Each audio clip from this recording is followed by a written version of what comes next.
I took 3 days of sick leave for a minor surgery. When I returned, the whole school was spreading rumors that I'd gone to get an abortion. Ava posted my photo from behind on the forum with a caption, "If you know, you know." I tried to explain. No one listened. I pulled out my medical records. They said it could be forged. My homeroom teacher only said 4 words, "The innocent need no defense." Later, thugs blocked me at the school gate, calling me cheap. After that, I swallowed half a bottle of sleeping pills. My mom held my ice-cold body and wailed all night. The next day, she hanged herself from the old oak tree. Then I opened my eyes again. My phone screen was lit. Ava's post had been up for just 9 minutes. This time, I didn't type out an explanation. I pulled up a photo I'd casually taken at the hospital 3 days ago. Ava herself, standing in front of the OBGYN registration window. I clicked reply, attached the photo and typed a line. What a coincidence. Are you here for an abortion too? A dull ache throbbed in my lower abdomen. I lay on my side in my rented room, staring at the peeling white paint on the wall, waiting for the pain to pass. 3rd day after my ovarian cyst removal surgery. The stitched incision pulled and twinged with every movement. My phone vibrated under my pillow. Once, twice, then it wouldn't stop. I fished it out. The screen glared painfully bright. Notifications from the school forum flooded in. The message count stuck at 99 plus. I clicked in. Pinned post. Bold red title. Sophomore class 6 girl takes sick leave? I ran into her at the OBGYN, if you know what I mean. The attached image showed someone from behind. Hospital gown, clutching a blue medical file folder, hair down, walking out of the OBGYN corridor. It was me, posted by Ava. The comments had exploded. Holy shit, that bookworm from class 6? Her image just collapsed. 3 days sick leave, OBGYN. Igitit. Getting an abortion and openly taking leave? That's bold. Ava never misses when she calls someone out, waiting for the original poster to explain. Poor thing. Even teachers' pets have their day. I gripped my phone, my knuckles turned white. The swelling pain spread from my abdomen to my stomach, acid rising to my throat. Then the memories came crashing down. I remembered the stairs in the hallway when I returned to school. I remembered the 2 red words spray painted on my desk. I remembered showing them my medical records to explain, and someone rolling their eyes and saying, "Probably forged." I remembered my homeroom teacher leaning back in his chair, fingers tapping the desk. The innocent need no defense. Don't make a big deal out of nothing. I remembered the thugs blocking me at the school gate calling me cheap. I remembered the note slipped under my dorm door that said, "Go die." I remembered my mom standing at the office door with a bag of farm eggs, smiling apologetically and saying, "Teacher, please help." Then getting pushed out and her knee hitting the threshold. I remembered counting sleeping pills that night. When I got to the 37th pill, my hand shook. I remembered that my final conscious moment was filled only with blurred wailing. My mom collapsed over my already cold body, crying until she couldn't breathe. The next day, she joined me at the old oak tree by our house. I gasped sharply, my spine jerking away from the mattress. The surgical incision in my lower abdomen tore with a line of searing pain, real pain. I looked down and saw the gauze bulging under my hospital gown. The stitches had been removed today. I'd returned to my rental this morning. The post on my phone, I glanced at the posting time. 9 minutes ago, I was alive again. My heartbeat hammered against my ribs, heavy and dull. At this moment in my past life, I'd been crying under my covers. I'd cried all night, drafted over a dozen explanatory messages, deleting and retyping, typing and deleting. The next day I'd returned to school with swollen red eyes and medical records, beginning the final month countdown of my life. This time I didn't cry. I didn't type. I opened my photo album and scrolled back. 3 days ago in the hospital waiting area, I'd casually snapped a photo of the lobby to send my mom and let her know I was okay. In the bottom right corner of the photo, in front of the OBGYN registration window, stood a person. High ponytail, white t-shirt, school jacket draped over her forearm. Her ID card sat on the counter. Ava. In my past life, I'd never opened that photo a second time. Back then I'd been too busy explaining, begging, being afraid. I couldn't even hold on to my own life. Who had time to wonder why Ava was at the OBGYN too? But this life was different. This life I knew. I opened the forum and found Ava's post. 1,200 comments already. I pressed reply. Uploaded the photo. Typed word by word.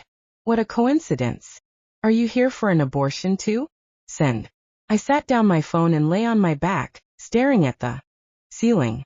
The incision still hurt, but something in my chest had ignited, rising from my stomach, burning until my eyes stung. It wasn't grief, it was hate. In my past life, I'd begged everyone on my knees. This life, no more kneeling. Half an hour later I picked up my phone. Comment count, 1,487. The top comments had completely changed. Wait, Ava was at the OBGYN too? I zoomed in, that really is Ava. The timestamps match same day. So when Ava was photographing someone else, she was registering herself? The bookworm just counterattacked, ha ha ha. Ava babe who really got the abortion. Waiting for the school bell to respond. My inbox had exploded too. First message from a classmate. Sophia, are you crazy? Do you know what Ava's like when you provoke her? Second, third messages from strangers. All 666 and spectator emojis. And one more from Ava. 2 words, delete it. I stared at those 2 words. Didn't you say in my past life that the innocent need no defense? Panicking now? I didn't reply. I shoved my phone under my pillow. Closed my eyes. Tomorrow I'd return to school. The real show was just beginning. Ava's messages kept coming. Sophia, are you insane? Where did you get that photo? I'm warning you, delete it right now or don't blame me for what happens. I didn't reply. The forum had already gone wild. Ava's fans and bystanders were fighting like mad. Ava was at the OBGYN? What's going on? Reminder. OBGYN doesn't just treat pregnancy, they treat other gynecological issues too. Ava might have just been getting a regular checkup. Then Sophia might have been getting a regular checkup too. Why didn't Ava say that about her? Shot herself in the foot lol. Don't pick sides yet. Wait for the school bell's response. Ava's 4th message came through. Her tone had changed. Sophie, is there some misunderstanding between us? That post was really just a joke. I'll delete it tomorrow. Can you delete the photo too? Let's both stop this, okay? Sophie. She called me Sophie. She'd called me that in my past life too. On the 3rd day after the whole school mocked me, she ran into me in the cafeteria, smiled, and put her arm around my shoulder. Sophie, don't take it to heart. Everyone's just joking. Then she turned around and sent a voice message in her group chat. This is too funny. She actually believed it. I typed, Ava, I'm not going to argue with you on the forum. Just answer me one thing. That day at the OBGYN, were you seeing the doctor for your aunt or your uncle? Send. The typing indicator in the chat box flashed once, then disappeared. 1 minute, 3 minutes, 5 minutes. I stared at that silent conversation. In my past life, after Ava's situation was completely exposed, which happened after I died, many things came to light. I didn't know what happened to her after, but I knew why she went to the OBGYN. I knew who that uncle was who picked her up every Saturday. I knew what she feared most. At the 6-minute mark, Ava's messages exploded. What do you mean? Are you stalking me? Sophia, are you sick? Do you even know what you're saying? My aunt is in that hospital. What's wrong with visiting her? If you dare spread lies, I'll make sure you can't stay at this school. 5 messages in less than a minute. Every word dripped with cracks. I replied with 1 word. Oh, then close the chat. 20 minutes later, Ava's original post on the forum was edited. A new paragraph appeared. Let me clarify for everyone. That day I was visiting my aunt who was hospitalized. I happened to pass by the OBGYN corridor and saw a certain classmate. I just thought it was a coincidence, so I mentioned it casually. No malicious intent. As for the photo that certain classmate posted, I was at the registration window helping my aunt register. Hope everyone views this rationally and doesn't overinterpret hearts. Seconds later, supporting comments popped up in perfect formation. Uniform rhythm, similar wording, obviously prearranged. Sis said she was visiting her aunt. Stop stirring things up. Sophia's photo only shows Ava standing at the window, Doesn't show what she was registering for, taking things out of context. The bookworm got called out, so she's viciously biting back. Classic. Public opinion began to sway. Some people swung back to Ava's side, others were still watching. But it was so much better than my past life. In my past life at this point, the comments were completely one-sided, because I'd done nothing. I'd only hidden under my covers refreshing the page over and over. Watching those comments drowned me alive. This life? At least half the people were asking. So why exactly was Ava at the registration window? That was enough. The first cut didn't need to go too deep. Making her panic was enough. I rolled over and put my phone on silent. You think you can get away with making up, visiting my aunt? Ava, your aunt wasn't at that hospital that day. I checked in my past life. This life? I'll make sure everyone can. Check 2 tomorrow. Back to school. The real show hadn't even started yet. When I walked into the school building, people in the hallway parted to make way. Not out of respect. Out of spectacle. Whispered buzzing, elbows nudging elbows, some people holding up phones to film me. A laugh came from behind. That's her. I pushed open the back door to class 6. The buzzing chatter in the classroom cut off. 40 pairs of eyes turned toward me in unison.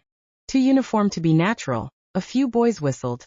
Yo, the bookworm's back. All recovered now. I didn't look at them, because I saw my desk, 2 words spray painted on the surface. Red paint, large slut. The paint hadn't fully dried, the edges bled into rough tendrils. The pungent chemical smell rushed in, stinging my eyes until they watered. My chair lay overturned on the floor. Books from my desk drawer scattered everywhere. Textbook pages torn to shreds. The classroom went silent for a second, then erupted in laughter. Someone applauded. Someone filmed with their phone. I stood there, hands at my sides. The incision in my lower abdomen started aching from walking too much. I scanned the classroom. In the back row by the window, Rachel sat with her head down playing on her phone, fingers tucked in her sleeves. But I saw a bit of red at the edge of her sleeve. Third row, class president Ethan sat ramrod straight. His gaze met mine for a moment. Then he looked away, lowered his head, staring at the open textbook in front of him. In my past life, I'd gone crying to him. He'd said, Sophia, stop making trouble. The more you make a fuss, the worse it gets for you. Then closed his pen cap and turned his head toward the window. I remembered that sentence for a whole lifetime. That lifetime was very short. You saw. You always saw. But you chose to pretend you didn't. The laughter continued. Someone shouted, Sophia. That paint cost a lot of money. Consider it a welcome gift. I didn't wipe the desk. Didn't cry. Didn't explain. I pulled out my phone from my pocket, opened the camera, aimed it at my desk, pressed the shutter 3 times. Different angles capturing the red words, the overturned chair, the shredded textbooks. Then switched to my contacts. The classroom laughter gradually faded because they saw the 3 digits on my phone screen. 9-1. I pressed the call button and raised the phone to my ear. The classroom froze. Even the people recording lowered their phones slightly. On speaker, the dispatcher answered calmly. Emergency services. What's your emergency? I looked straight at my desk. My name is Sophia Reed. I'm a student at Eastbrook High School. Someone vandalized my desk with defamatory language, destroyed my personal property, and I believe I'm being harassed by multiple students. I would like to report it and request officers to document the damage. The room went dead silent. The dispatcher asked a few questions. I answered each one clearly. Are the responsible parties still present? Yes. Do you feel threatened? Yes. Can you identify witnesses? I slowly turned my gaze across the classroom. Approximately 40. The call ended. For 3 seconds nobody moved. Then someone laughed nervously. She's bluffing. Yeah, no way she's actually calling the police. At that moment, footsteps sounded from the hallway. The homeroom teacher walked in. Mr. Lawson. The same man who had watched me drown in rumors during my previous life. The same man who had said, the innocent need no defense. His eyes immediately landed on my desk. His expression changed. Then he saw my phone. What are you doing? I called the police. The classroom exploded. What? Are you crazy? Over a desk? Mr. Lawson's face darkened. Sophia, hang up immediately. I already finished the report. His jaw tightened. Students joke around sometimes. Why are you escalating things? There it was. Exactly the same. Not who vandalized my desk. Not who destroyed my books. Not who spread rumors. Only why I was causing trouble. I looked at him. Sir. My voice was calm. If someone spray painted the word slut on your office door, would that be a joke too? The classroom fell silent again. Mr. Lawson's face became ugly. Watch your attitude. No. The single word stunned him. In my past life I had been terrified of authority, terrified of teachers, terrified of offending anyone. This time, I understood something. People who stand by and watch cruelty happen are part of it. Mr. Lawson stepped toward me. Come to my office. I didn't move. Why? Because I said so. No. The second refusal hit even harder. His face flushed red. Do you realize who you're talking to? I do. I glanced at the vandalized desk. Do you realize what's written there? A few students lowered their heads. Rachel's fingers tightened around her sleeves. Mr. Lawson opened his mouth, then closed it, because there was nothing he could say. 5 minutes later, the vice principal arrived. 10 minutes later, 2 police officers entered the classroom. The entire atmosphere changed instantly. The students who had been laughing suddenly became obedient little angels. Phones disappeared. Smiles vanished. The officers photographed everything. The desk. The paint. The damaged books. The overturned chair. One officer asked, "Who discovered the damage?" I did. Do you know who caused it? I have suspicions. My eyes landed on Rachel. Her face turned pale. The officer noticed. So you believe someone in this classroom is responsible? I believe multiple people are. The room became so quiet that breathing could be heard. The officer nodded.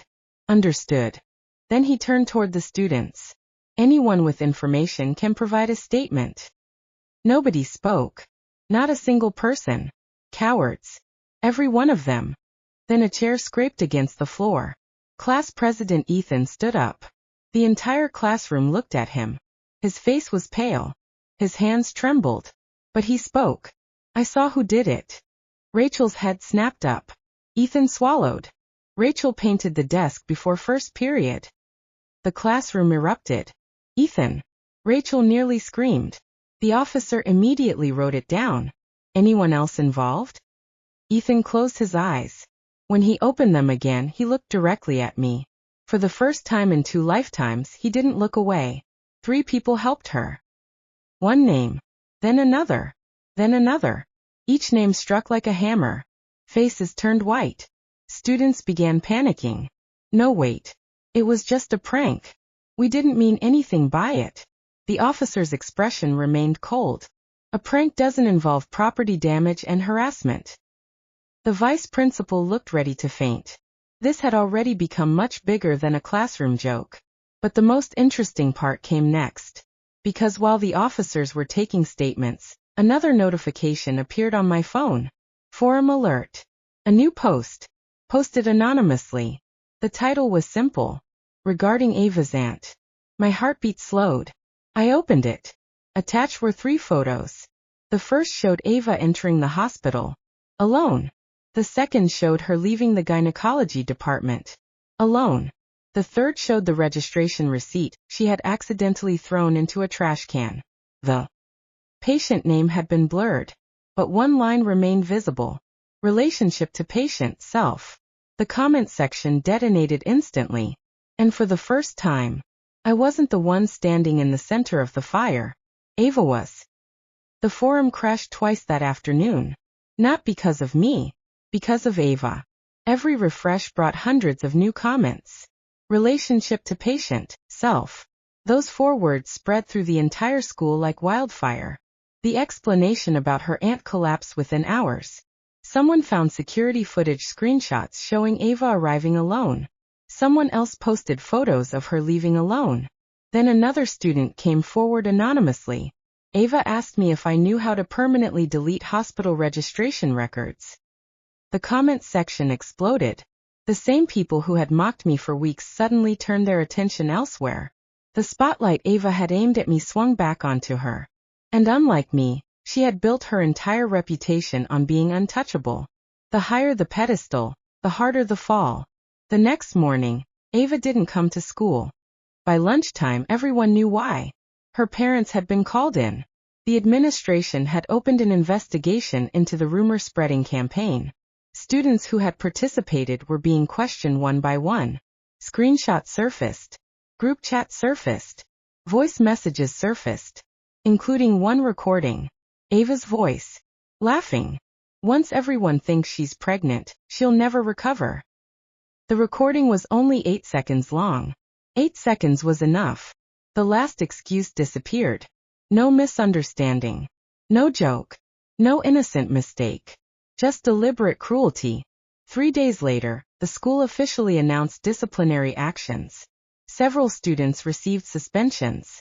Rachel was transferred out after her parents begged the school to keep the matter quiet. Mr. Lawson was removed as homeroom teacher pending review. Parents demanded to know why a student reporting harassment had been ignored. The phrase he had used followed him everywhere. The innocent need no defense. Screenshots of those words spread through parent groups. Teachers stopped defending him after that. Nobody wanted to be associated with the scandal. Then came Ava. She finally returned to school. I almost didn't recognize her. Dark circles. Messy hair. No crowd around her. No followers. No admirers. Just whispers. The exact whispers that had once followed me. People stopped talking when she walked by. Others openly laughed. Some took photos.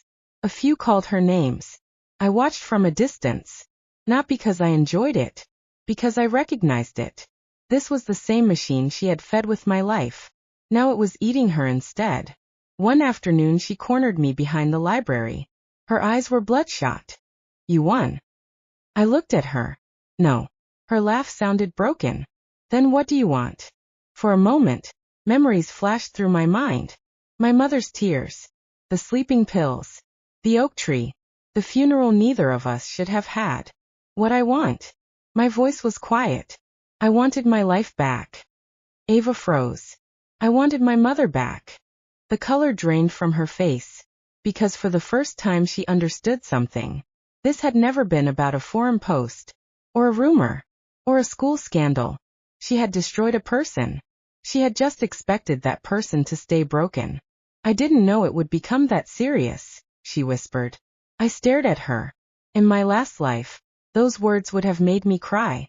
This life they meant nothing. Neither did I. Then I walked away. A month later, Ava withdrew from school. No farewell.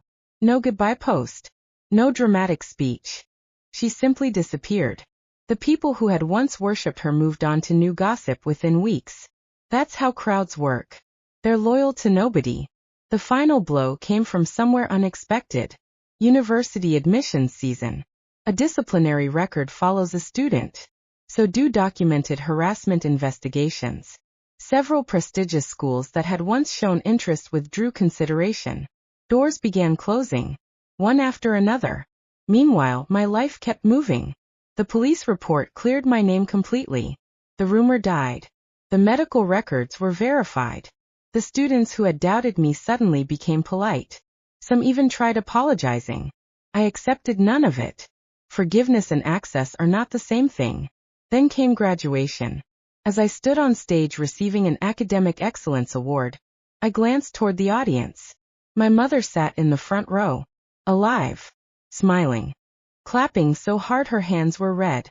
In my previous life, that seat had been empty. The sight nearly brought tears to my eyes.